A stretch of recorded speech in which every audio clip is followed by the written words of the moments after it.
Salut les amis, aujourd'hui on va voir comment mettre en place facilement le fractionné 30-30 pour pouvoir augmenter sa VMA et atteindre les objectifs qu'on s'est fixés. Parce que dans la vie, il peut arriver qu'on ait besoin d'augmenter sa VMA, que ce soit pour préparer une compétition de course, 10 km, semi-marathon, marathon, ou parce qu'on passe un concours d'entrée pour une filière sportive, pour les pompiers, pour n'importe quoi. Souvent on nous demande de passer un test de VMA et d'atteindre un certain palier. Donc pour ces raisons, on peut être amené à devoir augmenter sa VMA. Et le meilleur outil qui existe, ou en tout cas un des meilleurs, c'est de faire des cycles de fractionné 30-30. Alors beaucoup de monde connaît, mais le problème c'est que la mise en place paraît très compliquée et donc il y en a beaucoup qui ne le font pas et qui vont juste aller s'entraîner en courant un peu. Donc c'est dommage parce que vous passez à côté d'un outil super efficace et le but de cette vidéo donc c'est de vous donner l'envie de passer à l'action, de le faire en vous montrant que c'est pas si compliqué, il faut juste s'organiser un tout petit peu. Donc vulgarisation optimale, je vais vous donner également des séances pour débutants, intermédiaires confirmés et voilà, et je pense que c'est tout. Et si j'ai oublié des trucs, de toute façon, on le verra dans la vidéo. C'est parti.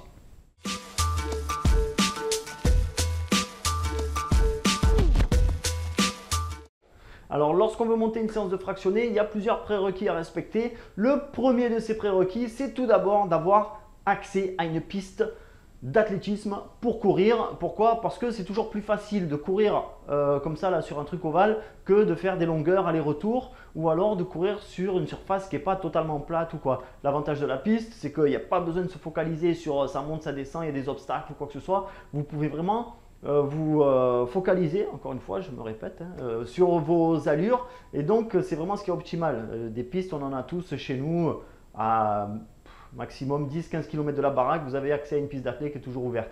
Donc premier de ces prérequis, la piste d'athlétisme. Deuxième de ces prérequis, une montre ou un chrono ou une application smartphone ou n'importe quoi, quelque chose qui puisse vous permettre d'être vraiment précis sur les cadences, parce que je rappelle que le fractionné 30-30, c'est 30 secondes pendant lesquelles vous allez courir à votre VMA et 30 secondes pendant lesquelles vous allez récupérer en faisant un petit footing léger. Donc, on est précis sur le timing. Alors pour ça, bon, il y a toujours la montre ou le chrono. C'est pas super optimal parce que vous passez votre temps à regarder votre truc là et c'est dur de se concentrer sur ces allures. Deuxième méthode, c'est hop. C'est d'utiliser le Gymboss. C'est hyper solide comme truc. Donc le Gymboss, pourquoi? Alors je précise que c'est un intervalle timer sur lequel je ne gagne pas d'argent, c'est pas le problème. C'est très pratique parce que ça se clipse. Hop, vous mettez vos cadences, 30 secondes, le nombre de cycles et après vous suivez les bips. Il existe des applications sur smartphone qui font exactement la même chose. C'est gratos, mais encore une fois, on n'a pas tous envie de courir avec son smartphone et de le faire tomber par terre. Moi ça tombe par terre tous les jours, souvent en tout cas, et ça tient le choc. Donc je vous invite à vous procurer ça. Et si vraiment vous n'avez rien du tout, vous n'avez pas de smartphone, vous ne pouvez pas vous payer un Gymboss à 15 €, vous n'avez pas de montre, ça peut arriver. Je vous ai téléchargé, vous pourrez télécharger les bandes son sous la vidéo de séances de fractionné, que ce soit pour débutants, intermédiaires confirmés. Il y a des sessions 4 minutes, 5 minutes, 6 minutes, 7 minutes, 8 minutes. Je vais même voir si je mets du 10 et du 12 minutes pour les vraiment très très bons. Donc deuxième des prérequis, un timer ou une montre, un chrono, etc. Troisième des prérequis, essentiel, il faut connaître sa VMA. Pour connaître sa VMA, il y a une quantité de tests qui existent. Moi-même, l'année passée, je vous avais fait une vidéo sur le test navette de léger.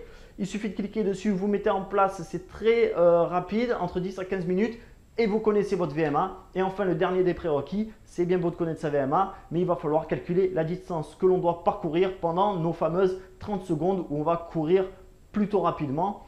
Donc la distance à parcourir, pourquoi? Parce que c'est bien beau d'avoir une VMA à 15 km/h, mais moi personnellement je ne sais pas quand est-ce que je cours exactement à 15 km/h. Des fois je peux être à 13, des fois je peux être à 16, mais 15, il faut avoir le compteur dans le cerveau, on ne l'a pas tous. Donc le meilleur moyen c'est encore de calculer la distance que l'on a à parcourir pendant ces 30 secondes. Il y a une formule très simple, si tu connais ta VMA et qu'elle est de 15 km/h par exemple, il suffit de la diviser par 3600, de la multiplier par 30 et on obtient la distance à parcourir en kilomètres. Dans le cas des 15 km/h, ça fait 0,125 km. On fait sauter le 0, la virgule et ça fait 125 mètres. Donc je rappelle les 4 prérequis, une piste de course, un chrono, un timer ou la bande son que je vous mets à télécharger sous la vidéo, sa VMA et la distance à parcourir. Eh bien, je pense qu'on peut passer au corps de séance.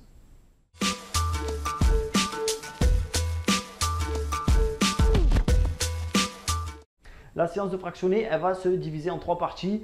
Échauffement, fractionné, corps de séance et enfin retour au calme. Alors que vous soyez débutant, intermédiaire ou confirmé, c'est la même organisation pour tout le monde. Donc comme l'échauffement et le retour au calme sont communs à tout le monde, je vais vous les décrire tout de suite.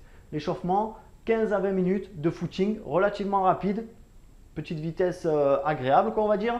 Et sur les 5 dernières minutes, vous faites 3 à 4 accélérations, des bons petits sprints entre 50 et 100 mètres, histoire de bien lancer la machine. Ça, c'est l'échauffement. Pour ce qui sera du retour au calme, 10 à 15 minutes de footing léger, on déroule, on finit par de la marche rapide ou de la marche tout court si besoin, et enfin quelques étirements. Pour ce qui est du corps de séance, je vais vous segmenter ça selon que vous êtes débutant, intermédiaire ou confirmé. Donc, je commence par les débutants. Alors, sachez tout d'abord que quand je dis débutant, je ne dis pas débutant en course à pied, mais débutant en fractionné. Si vous n'avez jamais fait de course à pied, ne faites pas de fractionné, ne démarrez pas avec ça. Vous allez finir par terre. Pendant une semaine, vous allez pouvoir marcher.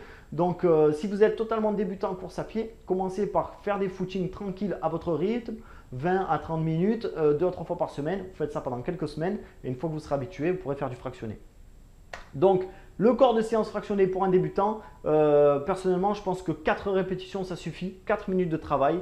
Vous démarrez par la phase de footing et ensuite 30 secondes de course. Ça fait 30 secondes footing, course, footing, course, footing, course, footing, course, pause. Ça, c'est la fin du premier bloc. Vous prenez 2 à 3 minutes de récupération active, footing léger, voire marche rapide selon votre niveau. Et vous réenchaînez sur un deuxième bloc de travail de 4 minutes et c'est la fin de la séance. Et vous pouvez passer au retour au calme. Pour les personnes qui sont en phase intermédiaire, ce sera 6 répétitions, 6 minutes de bloc de travail, 2 à 3 minutes de récup. Et là, par contre, il n'y a pas de marche rapide, c'est vraiment du footing léger. Et 6 minutes, deuxième bloc de travail, fin de la séance. Pour les confirmés, ce sera 8 minutes, 2 à 3 minutes de pause, 8 minutes, fin de la séance.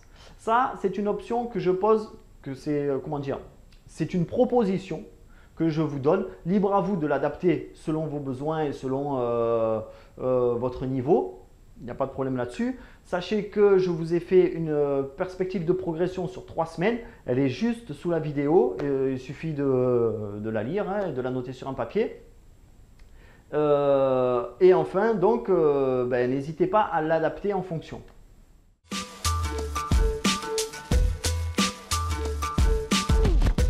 Ce type de séance, vous le répétez 2 fois par semaine et vous faites un cycle de 3 semaines. À la fin de ces 3 semaines, refaites un test de VMA, idéalement le même que vous avez fait pour calculer la première fois et voyez s'il y a une progression.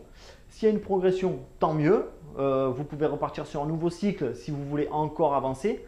S'il n'y a pas de progression, demandez-vous si vous avez bien calculé votre VMA la première fois. Est-ce que l'intensité au niveau de l'entraînement était au rendez-vous? Quels ajustements vous pourriez faire? Peut-être augmenter le nombre de blocs de travail, passer à 3 blocs. Donc, essayez de faire vos petits réglages. Dans tous les cas, dites-moi si vous l'avez mis en place, comment ça s'est passé, si ça va, c'est pas trop compliqué. Sinon, on se voit bientôt pour de nouvelles infos et de nouvelles vidéos sur santédefer.fr. Salut les amis. Come on.